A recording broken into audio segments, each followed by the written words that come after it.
새벽 갑자기 쏟아진 폭우 속에서 캠핑장이 물에 잠기기 시작했고 휴대폰 신호는 끊겼으며 구조대는 올 수 없는 상황이었습니다. 그때 60이 넘은 장인어른이 홀로 빗속으로 사라졌고 며느리는 그제야 깨달았습니다. 평생 듣기 싫었던 그 잔소리들이 사실은 자신을 지키기 위한 사랑이었다는 것을, 그리고 진짜 가족이 된다는 것의 의미를 말입니다.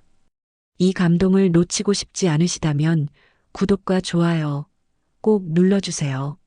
주말 아침 박상철은 설레는 마음으로 캠핑카 앞에 서서 하나하나 점검하기 시작했습니다. 가스통은 제대로 잠겼는지, 물통은 가득 채웠는지, 타이어 공기압은 적당한지 꼼꼼하게 확인하면서 그는 혼잣말처럼 중얼거렸습니다. 캠핑은 준비가 전부야. 뭐 하나라도 빠뜨리면 산에서 고생하는 거라고. 그러니까 출발 전에 다 체크해야 한다고 말입니다. 옆에서 지켜보던 며느리 수지는 작게 한숨을 쉬었습니다. 아버님, 도윤 씨도 다 알아요. 좀 믿어주시면 안 돼요? 수진의 목소리에는 피곤함이 묻어났습니다. 결혼한 지 벌써 5년이 넘었는데 여전히 장인어른은 사위를 믿지 못하는 것처럼 모든 걸 일일이 챙기고 간섭했습니다. 남편 도윤은 두 사람 사이에서 애매한 미소만 지으며 눈치를 보고 있었습니다. 여보, 괜찮아. 아버지 성격이 원래 그러시잖아. 도윤이 작은 목소리로 수진을 달랬지만 수진은 속으로 한숨만 더 깊어졌습니다. 이번 주말 캠핑도 사실 자신이 원했던 게 아니었습니다. 회사 일로 지친 몸을 쉬고 싶었는데 장인어른이 손녀 지혜를 데리고 캠핑 가자고 하셔서 어쩔 수 없이 따라 나선 거였습니다. 그런데 출발도 하기 전부터 이렇게 간섭이 시작되니 벌써부터 피곤했습니다. 반면 7살 손녀 지혜만은 신이 나서 캠핑카 주변을 뛰어다니며 소리쳤습니다. 할아버지, 빨리 출발해요. 저 산에 가면 다람쥐도 보이죠? 지혜의 맑은 목소리만이 무거운 공기를 잠시 밝게 만들었습니다.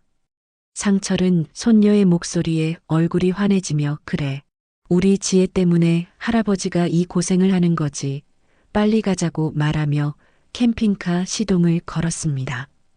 차가 천천히 도로로 나서고 도시의 빌딩들이 점점 멀어지면서 창밖으로 초록빛 산들이 보이기 시작했습니다. 하지만 차 안의 분위기는 여전히 무거웠습니다. 상철은 운전대를 잡으며 계속 말을 이었습니다. 도윤아, 고속도로 진입하면 속도 천천히 내야 돼. 캠핑카는 일반 승용차랑 다르니까 급브레이크 밟으면 위험하다고. 네, 아버지, 알겠습니다. 도윤은 공손하게 대답했지만 수지는 창밖만 바라보며 입을 꾹 다물고 있었습니다. 2시간을 달려 도착한 캠핑장은 생각보다 한적하고 아름다웠습니다. 주변으로 울창한 나무들이 둘러싸고 있었고 작은 하천이 졸졸 흐르는 소리가 평화롭게 들렸습니다.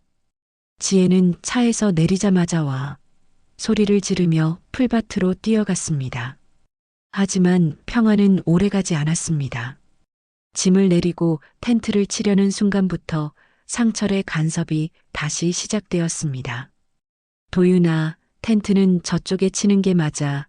여기는 경사가 있어서 밤에 물이 고일 수 있거든. 수진이 나서서 말했습니다.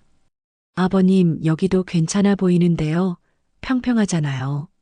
아니야, 내가 캠핑 몇 년 했는데 이런 건 눈에 보여. 저쪽이 나아. 상철은 단호하게 말하며 텐트를 옮겼습니다. 불을 피울 때도 마찬가지였습니다. 도윤이 장작을 쌓고 있자 상철이 다가와서 그렇게 쌓으면 안 돼. 공기 통로를 만들어야 불이 잘 붙는다고 하면서 직접 손을 댔습니다. 도윤은 뒤로 물러서며 그냥 아버지가 하시는 대로 하자는 표정을 지었습니다. 수지는 속으로 중얼거렸습니다.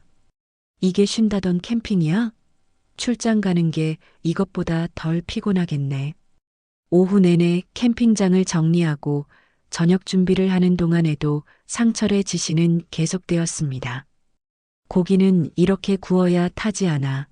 야채는 미리 씻어놔야 편하지. 식탁은 바람 안 부는 쪽에 놓는 게 좋아. 수지는 점점 지쳐갔습니다. 저녁 식사 시간이 되었고 가족들은 캠핑 테이블에 둘러앉았습니다. 상철은 고기를 구우면서도 계속 말을 이었습니다. 도윤아, 회사 일은 어때? 요즘 경기가 안 좋다던데 괜찮아? 네, 아버지, 괜찮습니다. 그래도 애 교육비며 집 대출이며 만만치 않을 텐데 돈 관리 잘해야 돼. 수진의 인내심이 한계에 다다랐습니다. 그녀는 포크를 내려놓으며 말했습니다. 아버님, 저희 방식대로 좀 살게 두시면 안 돼요? 저희도 다 어른이에요.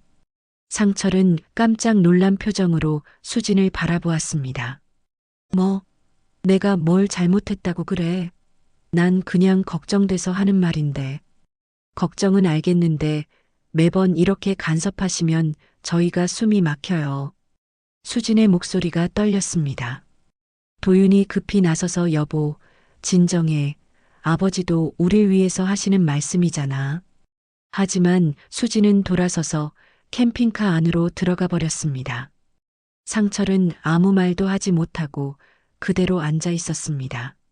식탁 위에 고기는 타기 시작했고 지혜는 불안한 눈으로 어른들을 번갈아 쳐다보았습니다. 할아버지, 엄마 왜 화났어요? 상철은 억지로 웃으며 아니야, 엄마는 좀 피곤해서 그래, 괜찮아, 하고 말했지만 그의 목소리는 힘이 없었습니다. 도윤은 난처한 표정으로 아버지, 제가 잠깐 다녀올게요, 하고는 캠핑카로 향했습니다. 밤이 깊어지고 캠핑장은 고요해졌습니다. 캠핑카 안 침대에 누운 상철은 천장을 바라보며 중얼거렸습니다. 이놈의 세대는 어른 말은 하나도 안 들어. 내가 틀린 말을 했나? 다 좋은 뜻에서 하는 말인데. 그는 한숨을 쉬며 몸을 뒤척였습니다. 결혼하고 나서 며느리와의 관계는 늘 이랬습니다. 자신은 그저 사위와 며느리가 실수하지 않기를 바라는 마음에서 조언을 해주는 건데 그게 자꾸 간섭으로 받아들여졌습니다. 반대편 침대에 누운 수진도 잠들지 못하고 있었습니다. 그녀는 남편에게 작게 속삭였습니다. 난 그냥 잘하고 싶었어. 우리 방식대로 한번 해보고 싶었는데 근데 매번 틀렸다고만 하시니까 자존심이 상해. 도윤은 아내의 손을 잡으며 말했습니다. 알아. 근데 아버지도 나쁜 뜻은 아니셔. 그냥 우리 걱정하시는 거야. 수지는 대답하지 않았습니다. 캠핑카 안에는 무거운 침묵만 흘렀고 두 사람의 목소리가 교차하며 같은 공간 속에 다른 외로움이 존재한다는 것을 보여주었습니다. 밖에서는 바람 소리가 들리더니 빗방울이 조금씩 떨어지기 시작했습니다. 처음엔 가벼운 소나기인 줄 알았습니다. 하지만 시간이 지나면서 빗소리는 점점 거세졌고 캠핑카 지붕을 두드리는 소리가 요란해졌습니다. 새벽 2시쯤 지혜의 비명소리가 캠핑카 안을 가득 채웠습니다. 아빠, 물이 들어와요. 도윤과 수진이 깜짝 놀라 일어났고 상철도 벌떡 일어나 창문을 열어보았습니다. 밖은 난리가 났습니다. 폭우가 쏟아지고 있었고 캠핑장 옆 하천에 물이 불어나 캠핑장 안으로 밀려 들어오고 있었습니다. 텐트 몇 개는 이미 물에 잠겼고 사람들이 비명을 지르며 차로 대피하는 모습이 보였습니다. 상철은 즉시 상황을 파악하고 큰 소리로 외쳤습니다. 도윤아, 빨리 시동 걸어. 캠핑카를 높은 곳으로 옮겨야 돼.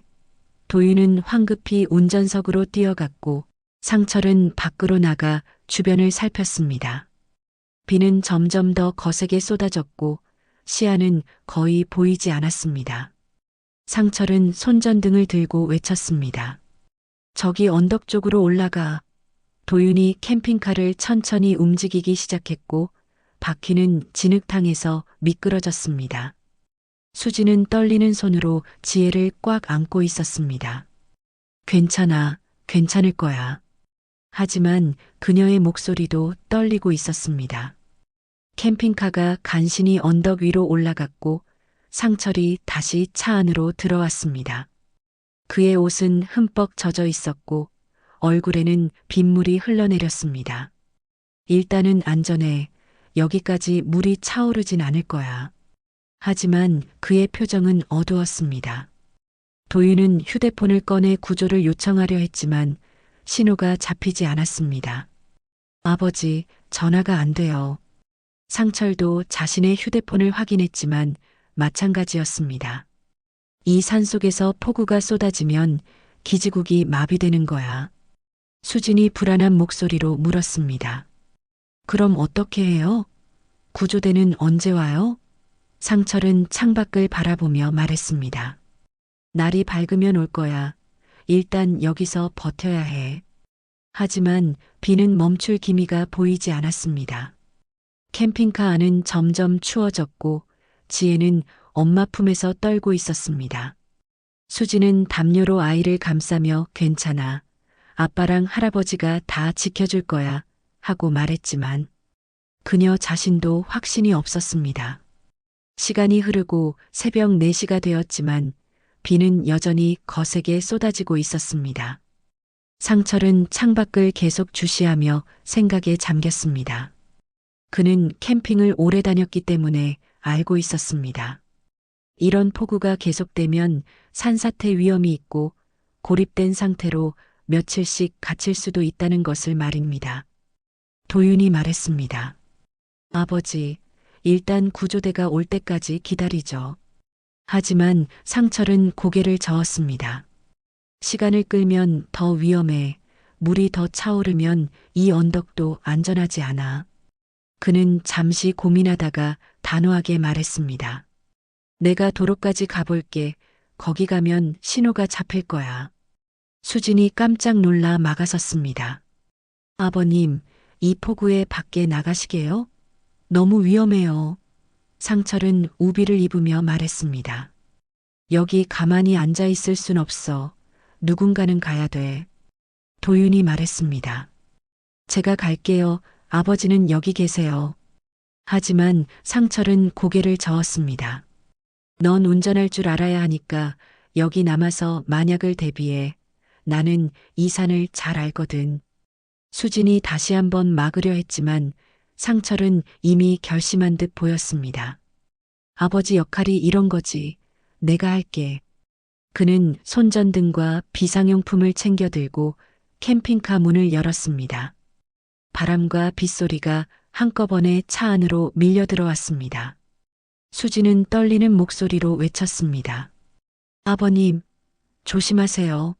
상철은 뒤돌아보며 고개를 끄덕이고는 어둠 속으로 사라졌습니다. 캠핑카 문이 닫히고 다시 침묵이 찾아왔습니다. 수지는 창문에 얼굴을 대고 밖을 바라보았지만 손전등 불빛마저도 금방 보이지 않게 되었습니다.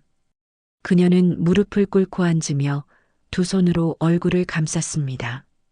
지혜가 엄마 손을 잡으며 물었습니다. 엄마, 할아버지 괜찮을까? 수지는 대답하지 못하고 그저 아이를 안아줄 뿐이었습니다. 도윤은 운전석에 앉아 휴대폰을 계속 확인했지만 여전히 신호는 잡히지 않았습니다. 시간은 느리게 흘러갔습니다. 1시간, 2시간이 지났지만 상철은 돌아오지 않았습니다. 수지는 초조하게 시계를 보았습니다. 새벽 6시, 밖은 조금씩 밝아지기 시작했지만 비는 여전히 쏟아지고 있었습니다. 수진의 마음속에는 불안과 후회가 뒤섞여 있었습니다. 왜 더 잘해드리지 못했을까? 왜 그렇게 퉁명스럽게 대했을까? 그녀는 문득 장인어른이 매번 점검하던 말들이 떠올랐습니다. 가스는 확인했나? 물통은 채웠나? 타이어는 괜찮나? 그 잔소리 덕분에 지금 이 캠핑카가 안전하다는 걸 깨달았습니다. 만약 상철이 미리 준비하지 않았다면 지금쯤 그들은 물에 갇혀 있었을지도 모릅니다. 지혜가 울먹이며 말했습니다.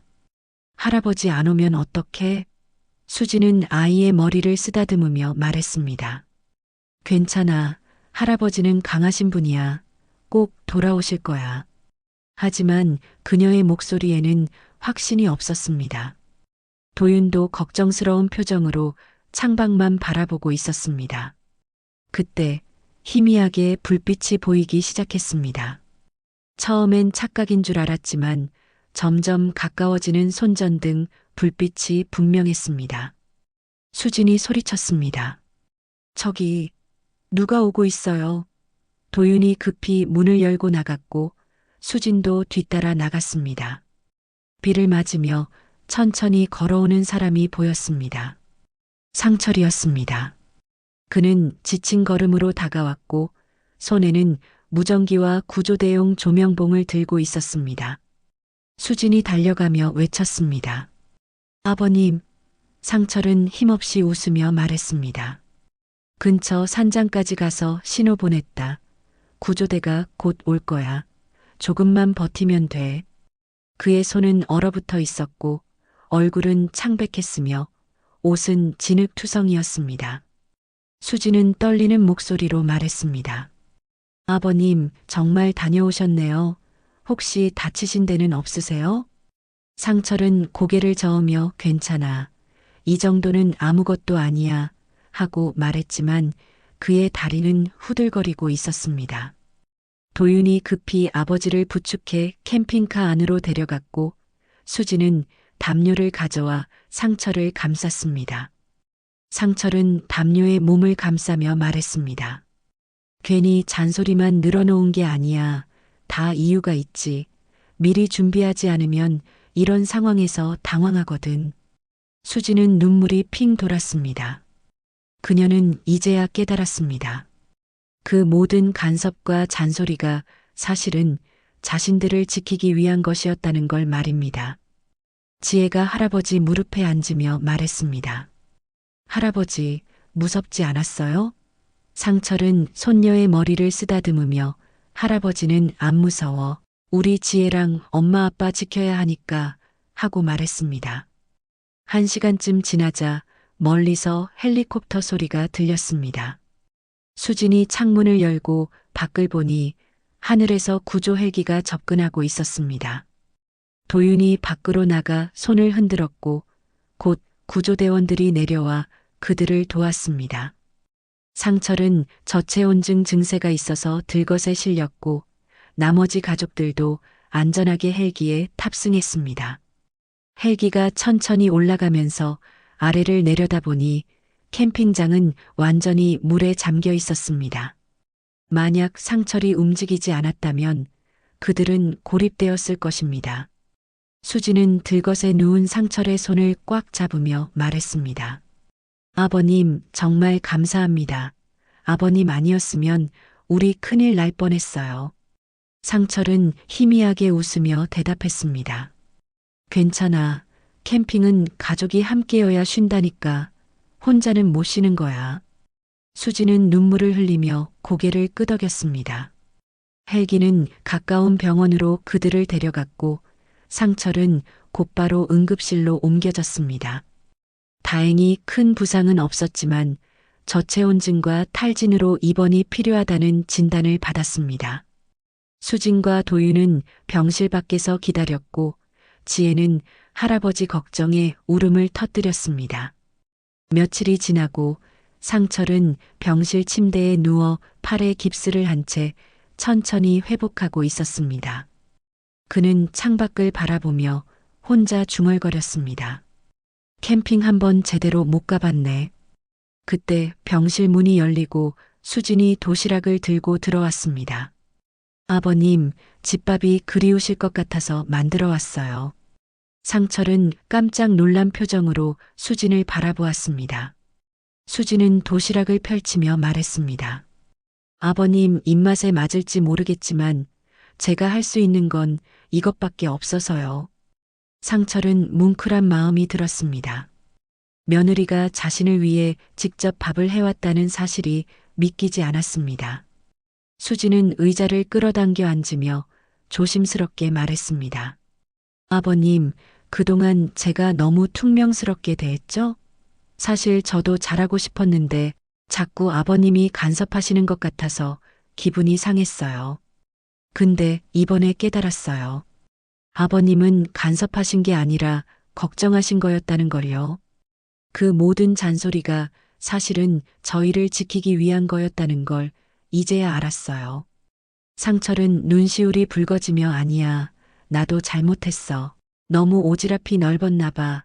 너희를 믿어줬어야 했는데 하고 말했습니다. 수지는 고개를 저었습니다. 아니에요. 아버님 덕분에 저희가 살았어요.